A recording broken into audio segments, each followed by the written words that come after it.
All right, welcome to the hangar. In this video, I'm going to show you how I do a pre-flight on a Beechcraft Baron 55, short body Baron. This is a Bravo 260 horsepower engine IO 470 Baron. But I'm just going to kind of go over the external pre-flight on a Baron. So first thing on my checklist is you check the fuel and make sure you have greater than 17 gallons in each tank. So we do have that. And this tank here is just a main on each wing. So it does not have like auxiliary tanks. So that's nice. It's fairly simple from a fuel management standpoint.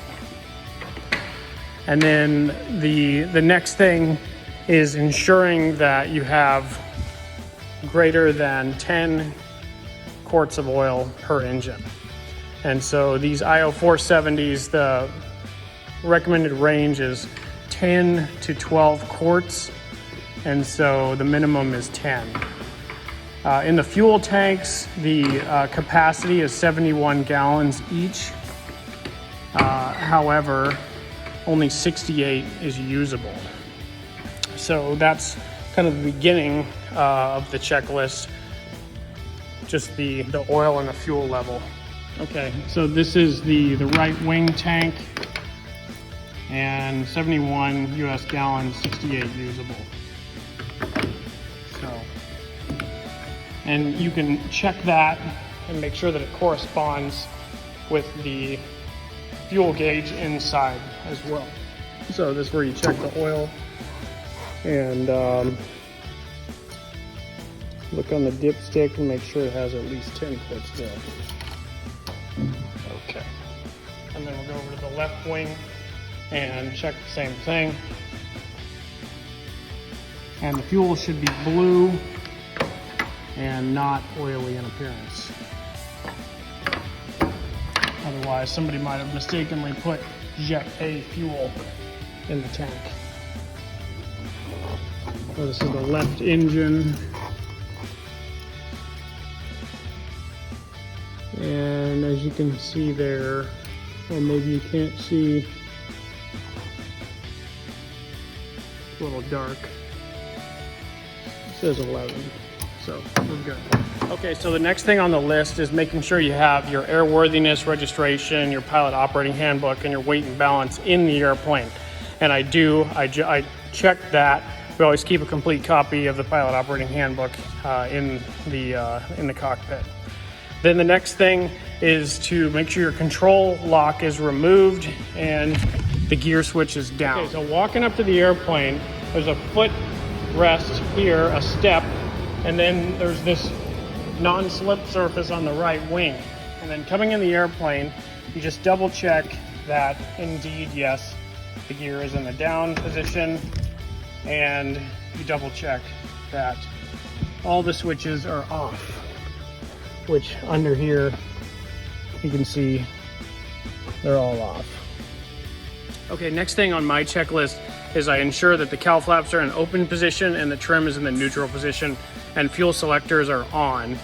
Magneto should be off, battery on, fuel gauges you should check, and lights are on, and we check those on the outside of the plane. Okay, so looking down here, the cowl flaps are off. The gear up right here is, we're gonna put that in neutral position. Okay, and then we check over here that the magnetos are in the off position. And then we go ahead and check down here, make sure that fuel selector is in the on position, which it is. And then we turn on the switch here and we look at the fuel gauges, and they're just barely above 17 gallons each, which is the yellow range. Okay, so the next thing on the list is we turn all the light switches on and we check the outside of the airplane. So we're gonna go ahead and do that. Okay, so we're gonna flip on all the light switches. You can see this up here: beacon, landing, taxi, nav, and strobe. Those are all on now. Okay, so as we step out of the airplane, I'm looking around, checking all the lights, make sure all the strobe and beacon are working on the empennage, and then check our nav lights and strobe here. On the left wing, landing light looks good. Ice light looks good. Landing light looks good. Landing light, nav, and strobe. Okay, ice light looks good. Okay, now that we've checked the lights on the outside of the plane, we can go ahead and turn the light switch off. Okay, so now that we've checked the outside of the plane, we can turn all of these switches off. And the only other thing we didn't check on the outside is we didn't check the beacon. Excuse me, we didn't check the pitot heat. So I'm gonna check that, and I'm gonna check the stall horn. Okay, so we walk around the nose of the airplane, and I always touch this pitot heat with the back of my hand because it is super hot. Yep, I can feel it. And then we check the stall horn, which is right here. That works as well. Great. And while you're at it, it's always nice to check a couple of the lights on the inside of the plane as well. So we have this map light here that's inside this yoke.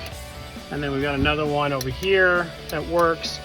And then there's also some lights that are in the dash that you can kind of control. And it's always good to check those as well.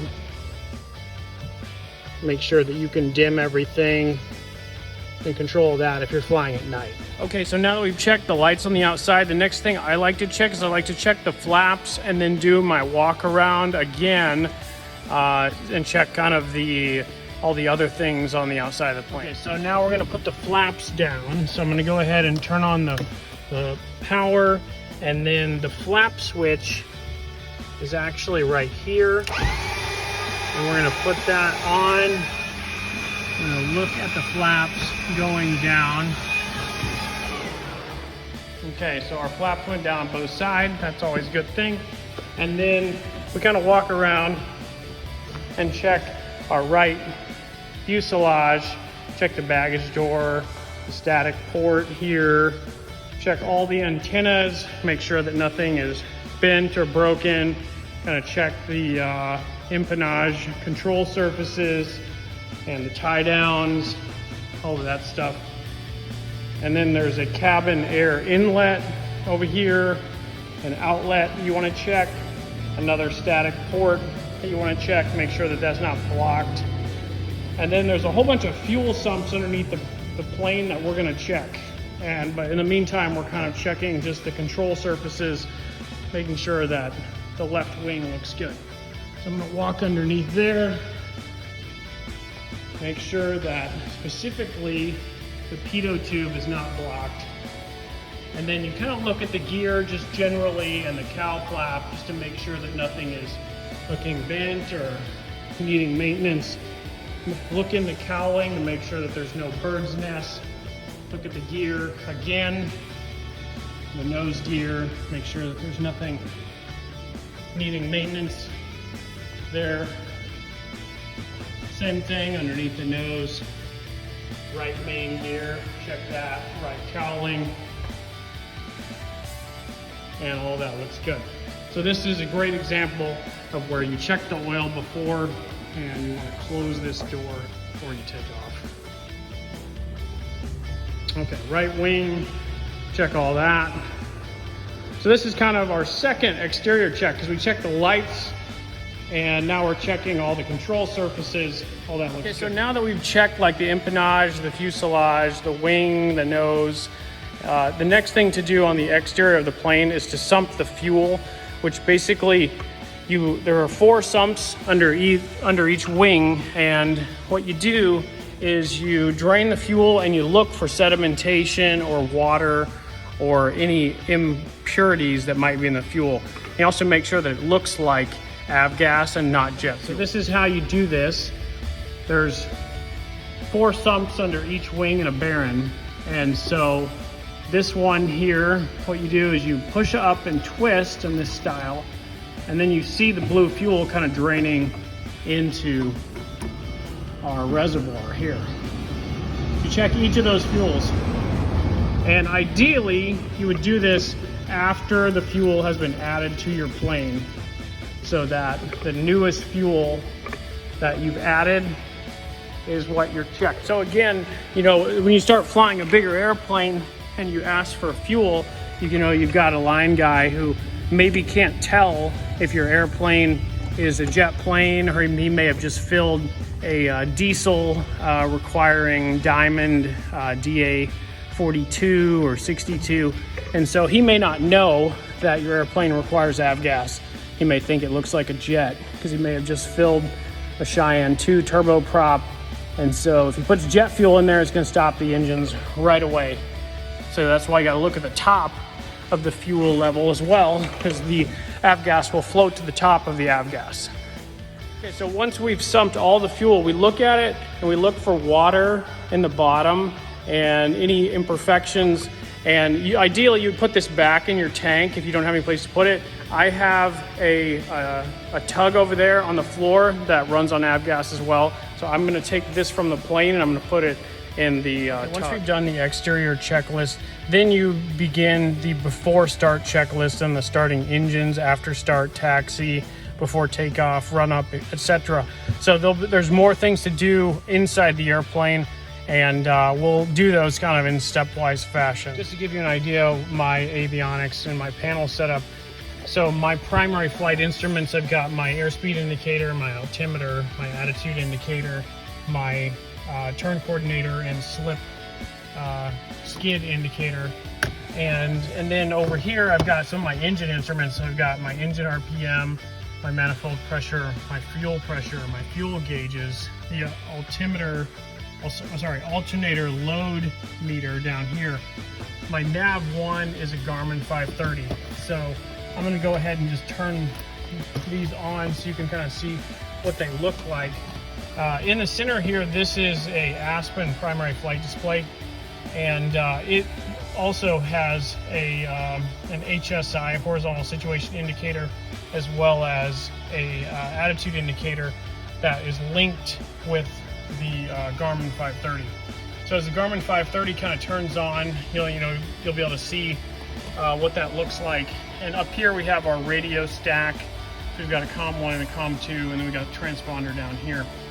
And then we have a backup set of instruments. This is a Garmin G5. And we have a vacuum system still in here. And that kind of works with the autopilot over here and this attitude indicator. So this is the original autopilot that came in the airplane. So this is our Garmin 530. You can see there's our aviation database and our obstacle database. So I'm just going to hit enter, and it says, okay, let's check the lateral CDI here. So you can see half left, half up, and then I'm going to hit OK. And it's not going to be able to acquire satellite signal because we're inside the hangar. But if we were loading up a flight plan, we'd go in here and we hit menu, activate flight plan, and we have a flight plan kind of loaded up there.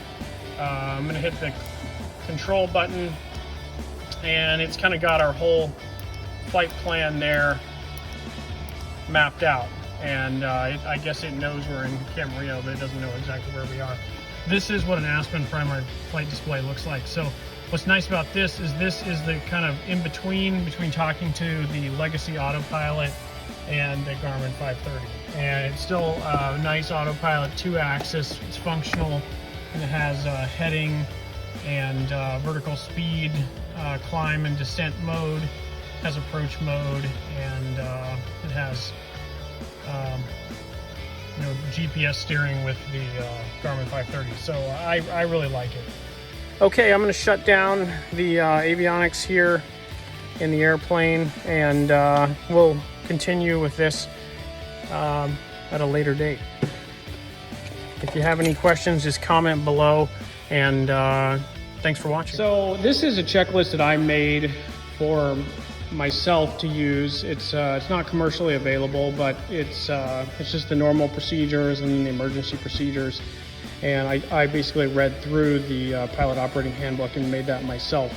That's not something that you would be expected to do as a private pilot, but I think it's a good idea to do it, you know, once you feel confident in your abilities to kind of find out what's important and not miss anything.